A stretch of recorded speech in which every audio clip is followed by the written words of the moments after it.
Patrick, j'ai une invitation pour toi. Ah. Toi et moi, nous avons connu la femme, mais on a une femme ici qui est une spécialiste de l'homme. Je comprends bien, comme toutes les femmes d'ailleurs. Oh, mais elle, c'est la spécialiste des spécialistes. Oh. C'est notre France Castel. Je t'invite à venir la rencontrer.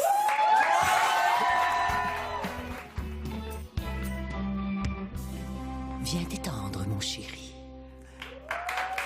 Vu sous cet angle... Ah oui, je suis avec Patrick Bruel et je suis tellement énervée parce que, tu sais, Patrick, moi, je suis une femme d'expérience. C'est ce qu'on m'a dit. Oui, et je veux parfaire ma connaissance de l'homme. Oui, eh bien, et écoute. je suis tellement touchée que tu aies accepté de... Fais-toi plaisir. Est-ce que c'est la...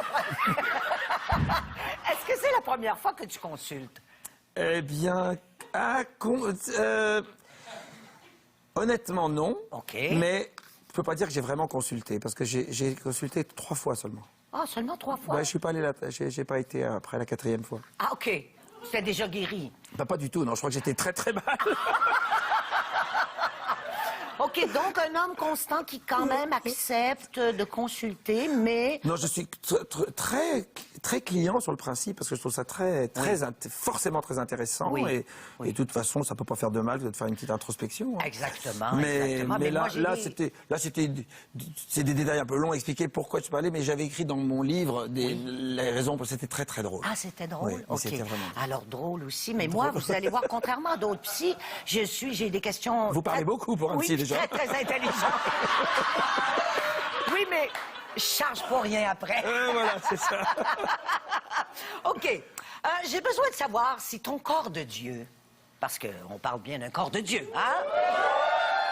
Est-ce que c'est héréditaire?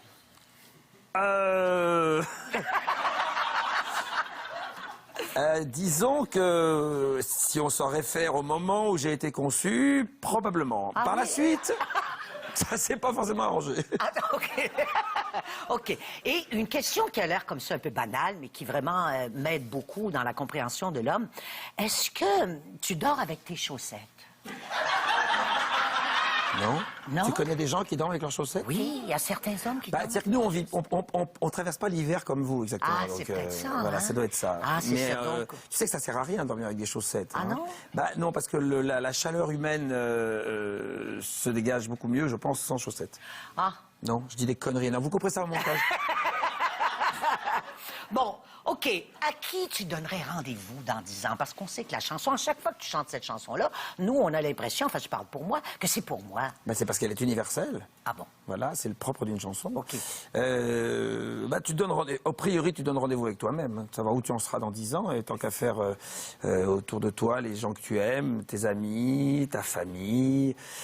Et puis, l'idée de la perspective est difficile pour moi. De me projeter dans 10 ans est très difficile. Aujourd'hui, maintenant, hein? Mais depuis toujours. Depuis toujours. Ouais. C'est ce qui fait la qualité de l'enfant en toi, qui a toujours accès à cet émerveillement. Je ne sais pas si c'est la qualité, mais en tout cas, l'enfant est là. Oui. En tout cas, c'est buzzant, comme on dit par chez nous. Alors, as-tu une couleur intérieure? Parce qu'on parle maintenant d'hommes roses, d'hommes colorés. Est-ce que tu as une couleur? La dernière fois qu'on m'a évoqué ce problème, comme c'était la première fois, j'ai éclaté de rire. Alors maintenant, il faut que je sois sérieux. Donc, quelle est ma couleur intérieure? Oui. C'est comme une palette. Hein? C'est-à-dire, en quelle couleur je vois les choses? Oui. C'est bien résumé. En ce moment, en France, on les voit un peu grises. Ah oui. Pour pas dire noir. Non, je crois que j'ai tendance à voir les choses en bleu. Ah, avant ça, les choses En bleu. Okay. Et si, voilà. Bon, on sait qu'il y a plusieurs armes de séduction chez Patrick Bruel, mais est-ce qu'il y a l'arme ultime de séduction? Ça m'aiderait à comprendre l'homme, moi.